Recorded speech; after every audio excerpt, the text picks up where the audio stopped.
तो अगर मैं आपसे आज ये बोलूं कि बैलेंस करना ऐसे सिखा दूंगा कि कभी चाह के भी नहीं भूल सकते हैं, आप बोलोगे सर बैलेंस में तो बहुत किचकिच होती है, बच्चे बैलेंसिंग से क्या करते हैं, घर पर आ जाते हैं, अरे नहीं इधर माइंड लगा, उधर सेट, इधर बैलेंस, उधर अनबैलेंस। आइए समझते हैं आप कैसे बैलेंस करते हो।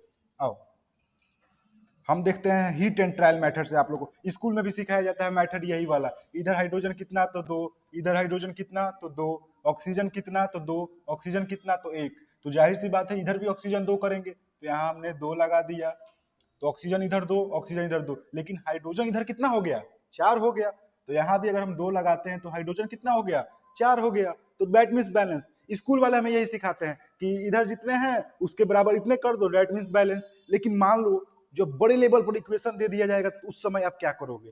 जब बड़े लेवल पर इसको इक्वेशन दे दिया जाएगा तो इधर बैलेंस करोगे तो उधर अनबैलेंस हो जाएगा, उधर का अनबैलेंस हुआ तो इधर बैलेंस हुआ, मतलब बहुत किच किच किच किच होता है। आइए समझते हैं अब इसको कैसे करेंगे। तो HCl, H सिंगल है, इधर कितना दो है, तो बैलेंस करने के लिए इधर टू लिख दिए, डेट मीन्स कि H उधर दो तो इधर भी दो।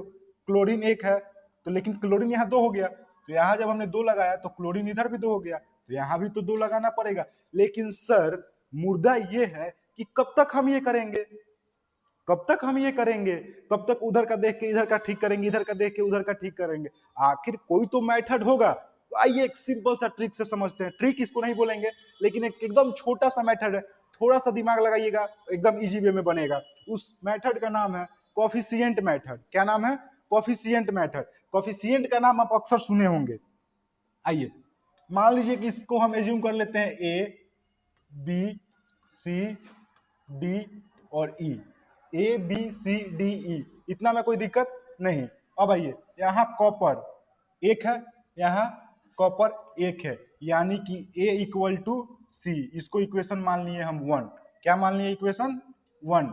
अब आइए यहाँ पे ऑक्सीजन एक, यहाँ ऑक्सीजन एक, यानी कि A equal to E, equation 2, कोई दिक्कत नहीं होनी चाहिए। यहाँ देखिए नाइट्रोजन एक यानी कि B इक्वल टू, यहाँ नाइट्रोजन दो यानी कि 2D, इक्वेशन थर्ड। ओके अब आइए यहाँ हाइड्रोजन तीन, यहाँ हाइड्रोजन दो, यानी कि 3B equal to 2E, equation number 4। अब समझते हैं सर हमने इस इक्वेशन को बना लिया, हमने A के इक्वल, B के इक्वल, C के इक्वल और D के इक्वल, हमने जो भी था हमने कर लिया। अब इसमें किसी एक का वैल्यू पुट करेंगे। अब किसी एक का वैल्यू हम क्या पुट करेंगे, तो मान लीजिए कि हम D का वैल्यू पुट करते हैं 1।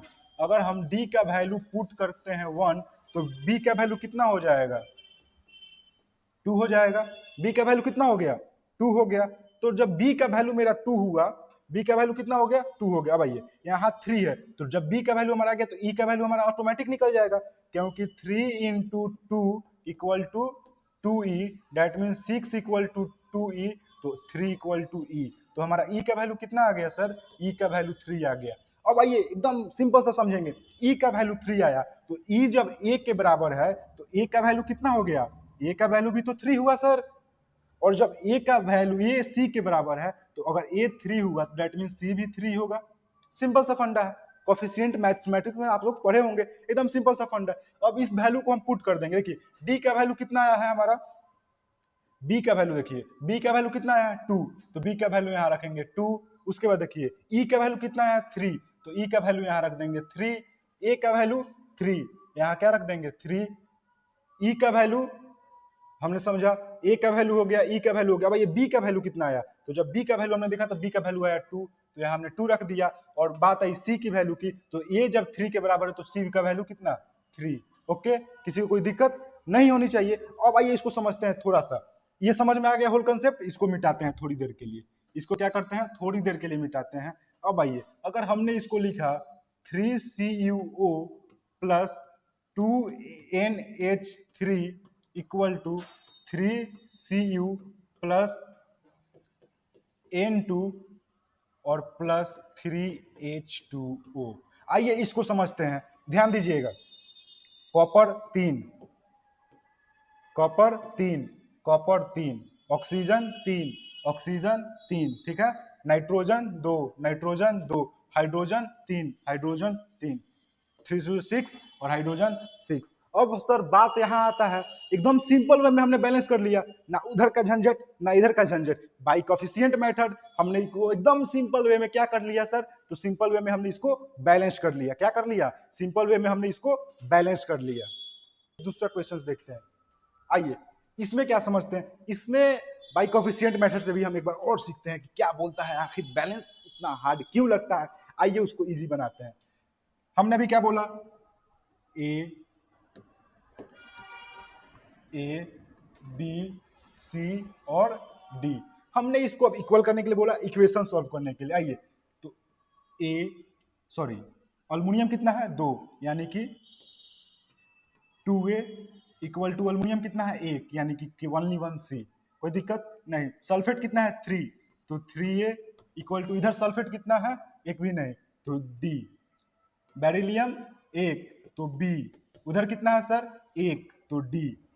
क्लोरीन 2, तो 2B equal to chlorine 3, that means 3C।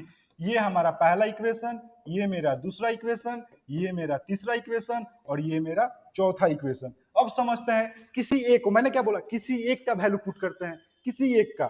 अब आइए, अगर हमें यहाँ वैल्यू पुट करते हैं किस चीज का, आप खुद से बोलिए, अगर हम यहाँ किसका वैल्यू पुट करें, जल्दी जल्दी बोलिए किसका वैल्यू पुट करें, आप जिसका बोलिएगा हम उसी का वैल्यू पुट करते हैं, जल्दी बोलिए। मान लीजिए अगर हम यहाँ वैल्यू पुट करते हैं ए का वैल्यू अगर हम 1 लेते हैं, तो सी का वैल्यू मेरा कितना आ जाएगा 1, तो सी का वैल्यू कितना हो जाएगा 2, सी का वैल्यू कितना हो गया मेरा 2। अब जब मेरा सी का वैल्यू निकल गया तो बी का वैल्यू निकलेगा 2b इक्वल टू 3 इंटू 2, तो 2b इक्वल टू 6, तो b इक्वल टू 3। मेरा b का वैल्यू कितना आ गया सर 3। अब आइए, जब b हमारा 3 हो गया, दैट मीन्स कि मेरा d भी 3 होगा।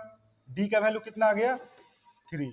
अब मेरा d का वैल्यू 3 आ गया सर, तो 3a का वैल्यू हम आराम से निकाल लेंगे, तो क्या 3a इक्वल टू d, तो 3 इंटू a का वैल्यू हमने अभी पुट किया था 1 equal to d, that means d का वैल्यू सर हमारा, d का तो वैल्यू हम निकाल ही लिए हैं। अब आइए समझते हैं, a b c d चारों का वैल्यू हमारा निकल गया। अब इसको बस क्या करेंगे, सिंपल सा फंडा से इसको हम पुट कर देंगे। अब आइए, a का 1 तो लिखेंगे नहीं, c का कितना है 2, तो दैट मीन्स कि यहाँ को इसको मिटा के हमने क्या लिख दिया 2AlCl3, क्या लिख दिया 2AlCl3। ठीक है, कोई दिक्कत नहीं होनी चाहिए। ओह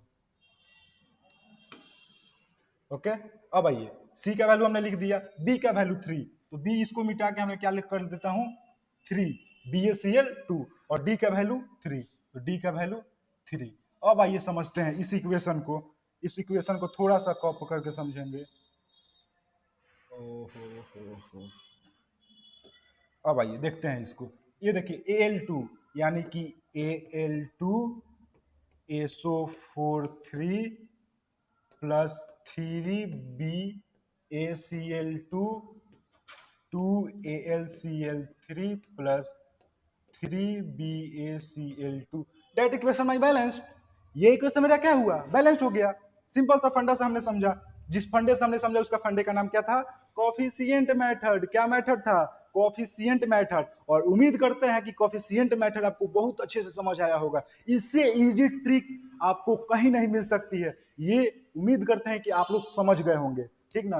तो हम आई होप आप लोग इसको बहुत अच्छे से समझे होंगे, क्योंकि कोफिशिएंट मेथड एकदम इजी मेथड है इसको समझने के लिए। इसके बाद कोई मेथड इजी नहीं हो सकता है। हम लोगों को स्कूल से समझाया जाता है हीट एंड ट्रायल मेथड, लेकिन किस काम के लिए है वो। अब तो रगड़ो, पूरे साल बिता दिए दोस्ती यारी, इधर पार्टी उधर पार्टी, सब पार्टी में सारा समय बर्बाद हो गया। अब समय है तुमको खुद को रगड़ने की। 6 महीने तक एकदम भूल जाओ दोस्ती यारी, सारी काम भूल जाओ। सिर्फ और सिर्फ तुमको क्या करना है, तो स्टडी स्टडी स्टडी। क्योंकि अगले 6 महीने के बाद दोस्त पार्टी के लिए नहीं पूछेंगे, दोस्त क्या पूछेंगे, रिजल्ट क्या आया। एकदम भूल जाओ पूरी तरीके से, एकदम एकदम माइंड शांत करो, रिलैक्स करो, और एकदम आज से टारगेट ले लो कि आज से 6 महीने तक हमको पढ़ाई के अलावा कोई दोस्ती यारी कोई फैमिली से मतलब नहीं रखना है। चुपचाप पढ़ाई पे फोकस करो, ओनली फोकस किस पे करना है, तो पढ़ाई पे। Okay done.